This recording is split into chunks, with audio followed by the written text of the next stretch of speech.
এবার খুব বৃষ্টি হচ্ছে, চারিদিকে তো জল জমে একেবারে একাকার। মহারাজ, বৃষ্টিটা খুব জরুরি ছিল। যা গরম পড়েছিল, আমরা তো গরমের জ্বালায় হাঁসফাঁস করছি। তা মন্ত্রী, তুমি কিছু বলছো না যে, কি হলো? সবই তাঁর ইচ্ছে মহারাজ। তিনি রাখলে রাখবেন, তিনি চলে যেতে বললে চলে যেতে হবে। বাবা, তুমি তো দেখছি দার্শনিক হয়ে উঠলে গো। তা বৃষ্টি কি তোমার মন ভিজিয়ে দিয়েছে নাকি? সবই তিনি করছেন, আমি কে? এইবার পেয়েছি, একটা মোক্ষম ওষুধ দেব। মন্ত্রী মশাই, আপনি বাড়ি ফিরে দেখলেন আপনার বাড়িতে আগুন লেগে গেছে, তখনই কি আপনি এরকম উদাস মুখে বলবেন সবই তার ইচ্ছে? তোমার মুখে কি একটু ভালো কথা নেই? হ্যাঁ, যেমন বিটকেল দেখতে তেমন বিটকেল মুখের ভাষা। সবই তার ইচ্ছে। তিনি আমাকে যেমন করেছেন তেমনই তো হব। যেমন তিনি আপনাকে হাঁটুর নিচে বুদ্ধি দিয়েছেন, কিন্তু কুবুদ্ধিগুলো সব মাথায় থরে থরে সাজিয়ে দিয়েছেন। গোপাল, ভালো হচ্ছে না কিন্তু। আমার বুদ্ধি নেই? তুমি কি বলতে চাইছো? না, বুদ্ধি শুদ্ধি আপনার একদম নেই। মগজ শুধু কুবুদ্ধিতে ঠাসা। সবই তার ইচ্ছে। মহারাজ, আপনি গোপালকে ভীষণ তোল্লাই দিচ্ছেন। গোপাল আমাকে বুদ্ধিহীন বলল। মহারাজ, মন্ত্রী মশাইয়ের কথা মতো সবই তো তার ইচ্ছে। তিনিই আমাকে দিয়ে বলাচ্ছেন, তাই আমি বলছি সবই তো তার ইচ্ছে। মহারাজ, আমি কিন্তু বুদ্ধি একদম নেই বলিনি। কুবুদ্ধিটা 16 আনার জায়গায় 18 আনা আছে মহারাজ। খালি আমাকে কিভাবে জব্দ করা যায়, আমার কিভাবে ক্ষতি করা যায়, সেটাই ভাবেন রাত্রি দিন। ওই সবই তিনিই করান, তার ইচ্ছেতেই সব ঘটে। উনি তো নিমিত্ত মাত্র মহারাজ। কি টিকুটাকে কিছুতেই জব্দ করতে পারছি না। মন্ত্রী মশাই চুপ করে যেটা ভাবছেন সেটা আন্দাজ করতে পারি। তাই নাকি? এই বিদ্যাটা আবার কবে শিখলে গোপাল? সবই তার ইচ্ছে মন্ত্রী মশাই। এটা আপনার ভাবনার উত্তর। মানে? আপনি মনে মনে যেটা ভাবছিলেন সেটা হলো, এই গোপালটাকে আমি কিছুতেই জব্দ করতে পারি না। কি তাই তো? সবই তার ইচ্ছে।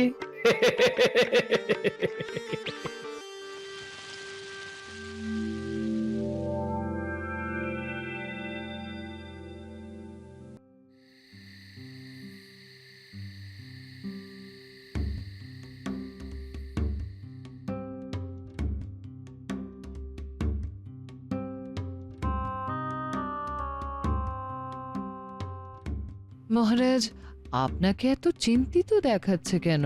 মন্ত্রী আর গোপালের সম্পর্কটা খুবই খারাপ থেকে খারাপের দিকে যাচ্ছে। গোপালের যে সবসময় দোষ আছে তা কিন্তু নয় রানী। একদম ঠিক কথা বলেছেন মহারাজ। মন্ত্রী মশাইকে গোপালের সঙ্গে জুড়ে দিতে হবে। এটা কি করে সম্ভব? পৃথিবীতে সব সময় এমন কিছু ঘটে যেটা আমাদের বুদ্ধির বাইরে মহারাজ। এমন কিছু চিন্তা করতে হবে যাতে মন্ত্রী গোপালের কাছে গিয়ে গোপালের সাহায্য চায়। মন্ত্রী চাইবে গোপালের কাছে সাহায্য? বুদ্ধি করে সেই জিনিসটাই ঘটাতে হবে মহারাজ। তুমি তো আমাকে খুব জটিল থেকে জটিলতর অবস্থার দিকে নিয়ে যাচ্ছ। আরে সেই বুদ্ধিটাও তো আসছে না মাথায়। আপনার মুখে শুনেছি মহারাজ, মন্ত্রীমশাই এখন প্রতিদিনই বলছেন সবই তাঁর ইচ্ছে। হ্যাঁ হ্যাঁ, এই নিয়ে বিস্তর লজ্জাজনক পরিস্থিতিও হয়েছে। হিন্দু মন্ত্রী তাও বলে চলেছে সবই তাঁর ইচ্ছে। বেশ তো, এই সবই তাঁর ইচ্ছে এই শব্দতেই ঘায়েল করুন মন্ত্রীকে। কিভাবে? আপনি ঈশ্বর সম্পর্কে 3টে প্রশ্ন করুন মন্ত্রীকে এবং বলুন এই 3টে প্রশ্নের উত্তর দিতে না পারলে মন্ত্রিত্ব থেকে তাকে ইস্তফা দিতে হবে। দেখবেন মন্ত্রী তখন গোপালেরই শরণাপন্ন হবেন, কারণ এই প্রশ্নের উত্তর গোপাল ছাড়া কেউ দিতে পারবে না মহারাজ। তোমার এতটা বিশ্বাস রানী? গোপালের প্রতি আমার অগাধ বিশ্বাস মহারাজ। আর আপনি দেখবেন মন্ত্রী এই প্রশ্নতেই কাবু হয়ে গোপালের কাছেই যাবে। তা প্রশ্নগুলো কি রানী?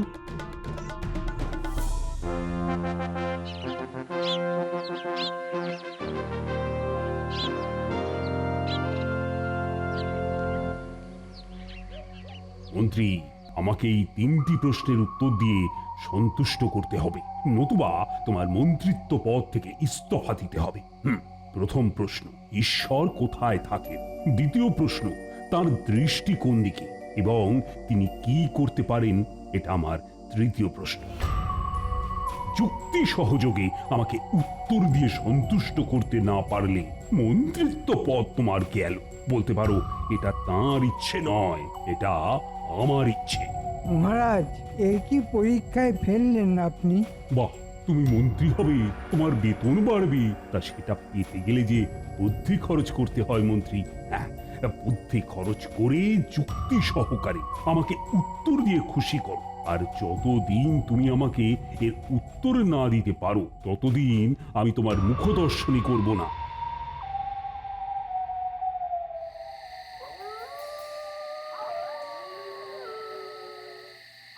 কি মন্ত্রীমশাই, আপনি এখানে এইভাবে কেন? আর কেন, শুনলেন তো? প্রশ্নের উত্তরগুলো দিয়ে দিন তো, আমি মহারাজকে গিয়ে বলে আসি। হ্যাঁ, আপনার প্রশ্নগুলো যেন কি ছিল? ঈশ্বর কোথায় থাকেন, তার দৃষ্টি কোন দিকে, আর তিনি কি করতে পারেন? বুঝলেন মন্ত্রীমশাই, এই প্রশ্নগুলো খুব সাধারণ প্রশ্ন নয়। এই প্রশ্নগুলোর উত্তর আমার জানা নেই। সে কি, আমি তো আপনার ভরসাতেই ছিলাম। প্রশ্নগুলো সোজা, উত্তর আমার জানা। হ্যাঁ, তাহলে বলে ফেলো। প্রথম প্রশ্ন, ঈশ্বর কোথায় থাকেন, তাই তো? উত্তর খুব সহজ, মন্দিরে থাকেন। পণ্ডিত মশাই, তুমি পুজো করো আর তুমি জানো না? হ্যাঁ, প্রমাণ? ঈশ্বর যে মন্দিরে আছে তার প্রমাণ কোথায়? এ বাবা, এটা আবার একটা কথার কথা হলো? আরে বাবা, মূর্তিটাই তো ঈশ্বর। আর দ্বিতীয় প্রশ্ন কি, তার দৃষ্টি কোন দিকে? যে মন্দিরে তিনি দাঁড়িয়ে আছেন তার সামনের দিকে দৃষ্টি, পূর্ব মুখে মন্দির হলে পশ্চিমে তার দৃষ্টি। আর শেষ প্রশ্ন, তিনি কি করতে পারেন? এই যে তিনি মানুষ সৃষ্টি করেছেন। হ্যাঁ, তার মানে তিনি মানুষ সৃষ্টি করতে পারেন। এইগুলোর আবার প্রমাণ লাগে নাকি? যান গিয়ে বলে আসুন, যান। বাবা, খুব বাঁচিয়েছ সেনাপতি। যেটা পণ্ডিতের বলার কথা ছিল সেটা তুমিই বলে দিলে। যাই, আমি মহারাজকে চট করে উত্তরগুলো দিয়ে আসি। সেনাপতি, তোমার উত্তরগুলো ভুল। তোমার বোঝা উচিত ছিল যে মহারাজ অত সহজ প্রশ্ন করবেন না। তোমার কথা শুনে মঞ্চে বসেই ছুটলেন। কি হবে সেটা আমি দিব্য দৃষ্টিতে দেখতে পাচ্ছি। বলো কি মন্ত্রী, হ্যাঁ, তুমি এর মধ্যে সমস্ত প্রশ্নের উত্তর পেয়ে গেলে?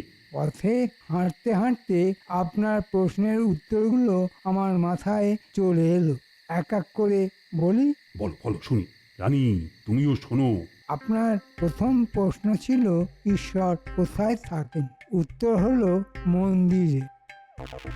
এর প্রমাণ হলো মন্দিরে গেলেই দেখতে পাবেন ঈশ্বরের মূর্তি। তাই নাকি? এবার দ্বিতীয় প্রশ্নের উত্তর। দ্বিতীয় প্রশ্ন ছিল তার দৃষ্টি কোন দিকে। উত্তর খুব সোজা, মূর্তি যেদিকে দাঁড়িয়ে আছেন তার সামনের দিকেই দৃষ্টি। আর শেষ হলো, রানীমা হাসছেন, তার মানে আমার প্রশ্নের উত্তরগুলো ঠিকই হচ্ছে। আর শেষ প্রশ্ন ছিল মহারাজ, তিনি কি করতে পারেন। উত্তর আপনাদের সামনে। আমি মানুষ, আপনি মানুষ, রানীমা মানুষ। তিনি মানুষ সৃষ্টি করেন। এই, তুমি কি আমার সঙ্গে ছেলে খেলা করতে এসেছো মন্ত্রী? আমি এই উত্তর শুনবো না বলে তোমাকে প্রশ্ন করেছিলাম। শেষবারের মতো বলে দিচ্ছি, সঠিক উত্তর আমাকে 4 দিনের মধ্যে দেবে। তোমাকে আর একটা সুযোগ দিলাম।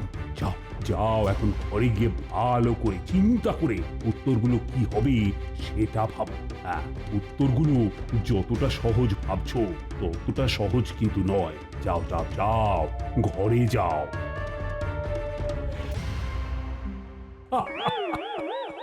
এই বুদ্ধি নিয়ে মন্ত্রী নাকি আমার রাজ্যের মন্ত্রী হলো।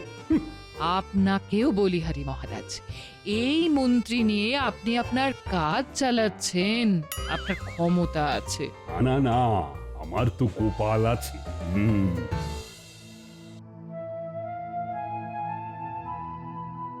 কি গো এরকম ভাবে চুপ করে বসে আছো, কি ভাবছো?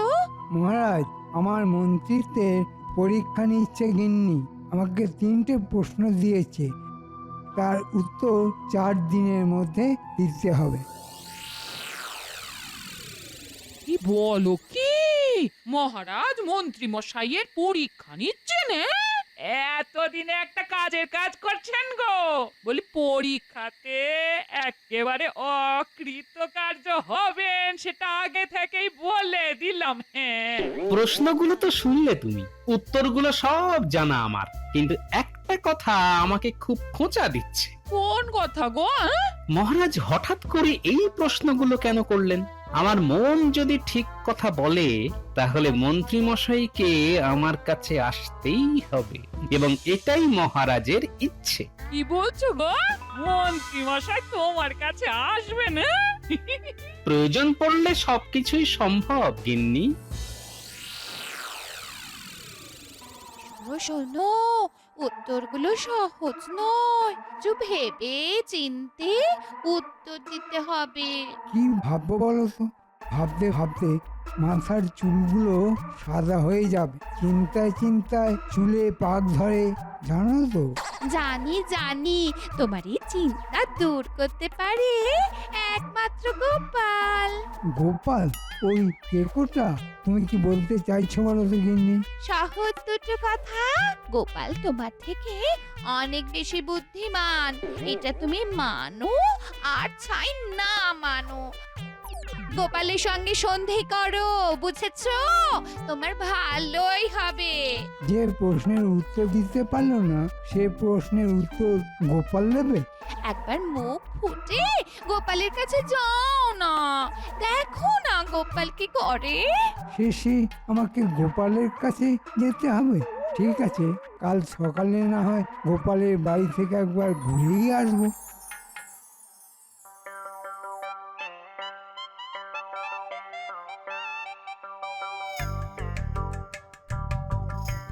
গোপাল, গোপাল, গোপাল বাড়ি আছো? মন্ত্রী মশাইয়ের গলা সাত সকালে। কি হলো বলো তো? কি আর করা যাবে, এখন মন্ত্রী মশাইয়ের মাথায় কুকুর পাগল অবস্থা। কালকে বললাম না গিন্নি যে মন্ত্রী মশাইকে আসতে হবে আমার কাছে, মহারাজের তাই ইচ্ছে। এই তোমার কাছে একটু এলাম গোপাল, আমাকে একটু সাহায্য করতে হবে। কিসের সাহায্য মন্ত্রী মশাই? আপনার সঙ্গে আমার তুলনা চলে না তো। বলুন, কিসের সাহায্য আপনাকে করতে হবে? গোপাল, যা বলেছি সেগুলো মনে রাখতে নেই। মানুষ তো বদলায়, তাই না? হ্যাঁ, বদলায় তো।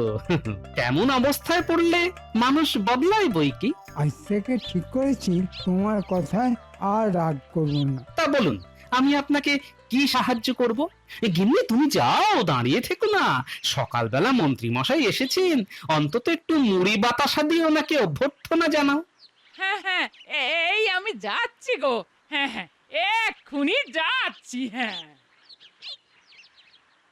এবার বলুন মন্ত্রী মশাই, আপনার জন্য কি উপকার করতে পারি? এই প্রশ্নগুলোর উত্তর দিয়ে আমাকে রক্ষা করো গোপাল। আমি কি আর পারবো? আমার গিন্নি বলেছে পারলে গোপালই পারবে। প্রথম প্রশ্ন, ঈশ্বর কোথায় থাকেন? ঠিক আছে, কাল আপনি রাজসভায় যাবেন না, আপনার উত্তর আমি গিয়ে দিয়ে দেবো। তুমি আমাকে বাঁচালে গোপাল।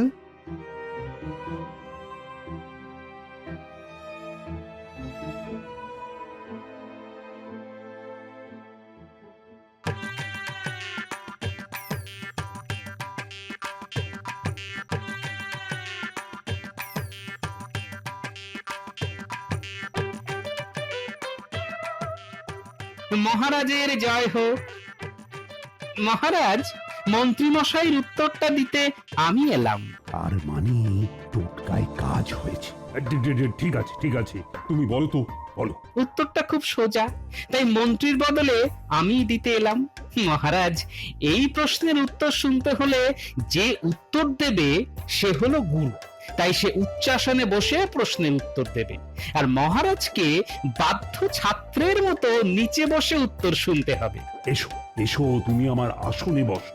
ধন্যবাদ মহারাজ। এবার বলো তো। মহারাজ, আপনার প্রশ্নটা যেহেতু আধ্যাত্মিক, তাই উত্তরটাও দিতে হবে আধ্যাত্মিক ভাবে। এক পাত্র দুধ আনতে বলুন না মহারাজ। প্রহরী, এক পাত্র দুধ নিয়ে এসো। হ্যাঁ, গোপাল ঠিক জায়গাটা ধরেছে। গোপালের সাহস আছে। এই নিন মহারাজ, দুধ ভর্তি পাত্র। মহারাজ, মাখনের উৎপত্তি কোথা থেকে? দুধ থেকে? মহারাজ, আপনি এই দুধ থেকে মাখন বার করে দেখান। সে কি গোপাল, মাখন বার করা কি সহজ কাজ?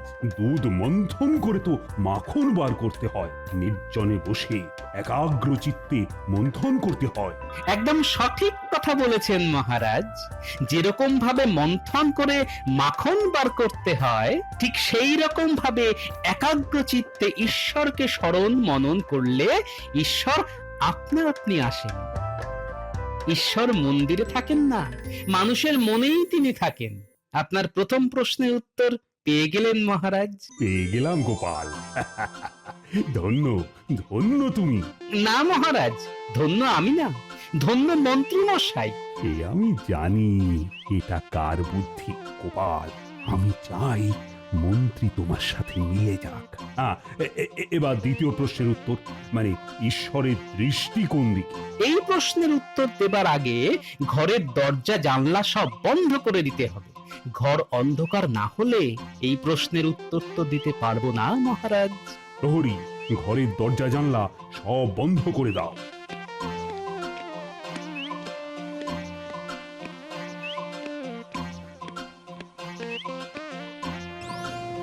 গোপাল কি করতে চাইছে কিছুই তো বুঝতে পারছি না।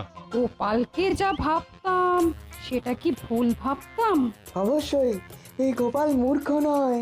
মহারাজ, ঘর এখন অন্ধকার, এবার একটা প্রদীপ জ্বালানো হোক। প্রহরী, আরে প্রদীপ জ্বালো।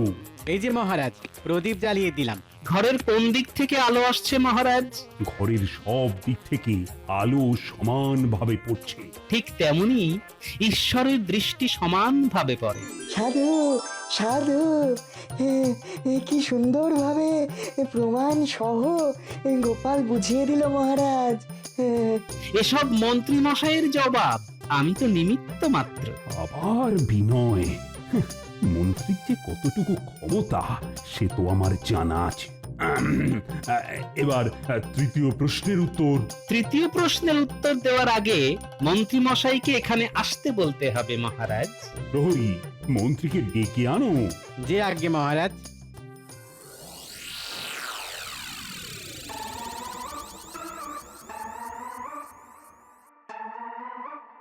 কি গো, তুমি এত ছটফট করছো কেন? কি জানি গোপাল কি করছে সেখানে, কিছুই বুঝতে পারছি না। যা হবে ভালোর জন্যই হবে, তুমি চিন্তা করো না। আমার চাকরিটা থাকলেই হয়। মন্ত্রী মশাই বাড়িতে আছেন? মন্ত্রী মশাই, মহারাজের জরুরি তলব আছে। আচ্ছা প্রহরী, তুমি কি বলতে পারো চাকরিটা আমার আছে না গেছে? ওহো, তুমি বড় ভুল ভাল কথা বলো। আগে দেখোই না মহারাজ কেন ডাকছেন। ঠিক আছে, যাচ্ছি। কি খবর নিয়ে আসবো জানি না। চলো প্রহরী। কি জানি এই আমার শেষ রাজসভায় যাওয়া কিনা। গিন্নি, ঠাকুরের নাম করো। জয় ঠাকুর, জয় ঠাকুর, জয় জয় ঠাকুর, জয় জয় ঠাকুর।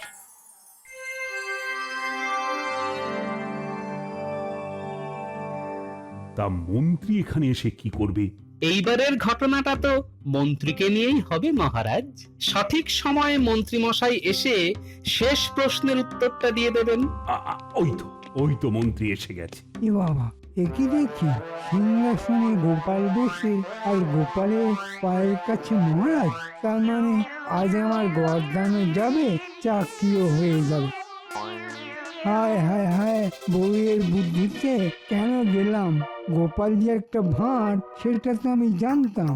আমার মাথা ঘুরছে, পা পা টলমল করছে, জিভটা কেমন শুকিয়ে আসছে।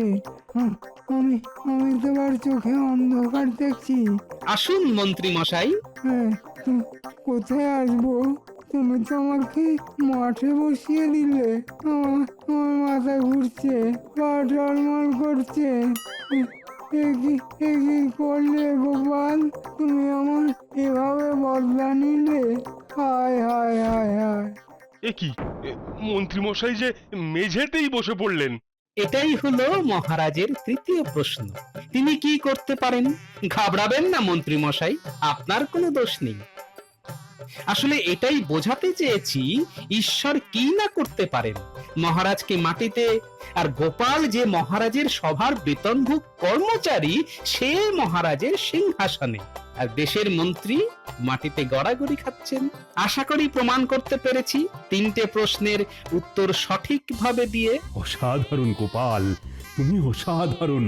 তোমার জন্যই মন্ত্রীর চাকরিটা বাঁচল। মন্ত্রী, এবার থেকে গোপালের সঙ্গে সদ্ভাব রেখে চলবে, এটাই আমার এবং রানীমার ইচ্ছে। আজ আমি গোপালের জয়ধ্বনি দেব। জয় গোপালের জয়, জয় গোপালের জয়। সাধু সাধু।